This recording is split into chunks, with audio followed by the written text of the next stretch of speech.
name is Gary Keel. I grew up in a Christian family. I became a Christian when I was 9 years old.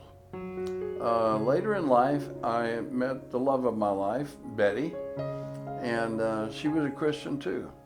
In fact, some of you knew her because we attended Acton Baptist Church. Well, sadly, in 2009, she died of lung cancer, and some of you were there for that too. Well, it's sad, and I was lonely, but I had church friends, I had Jesus, and I had Christian friends and family to surround me. Hi, my name is Ann Keel, and my sister and I moved to California to live with our grandparents, and about that time I met Jesus as my Savior. I tried to let God lead my life. Jesus led me to Fort Worth to attend the seminary, and that's where I met my husband, Craig. He died in 2002 of a heart attack.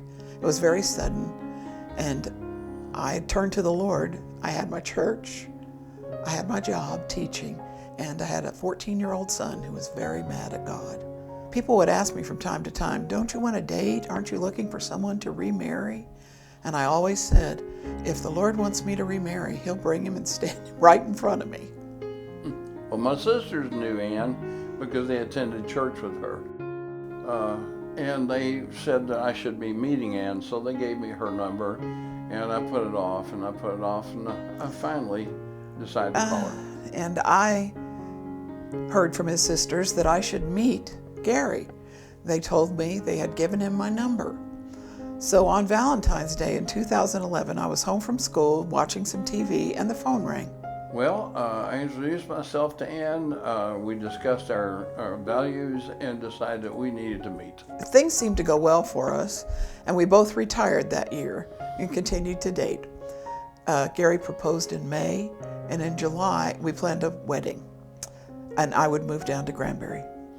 And at the wedding, our pastor spoke of second chances, and he cited Jonah and Job for obvious reasons that they were given second chances.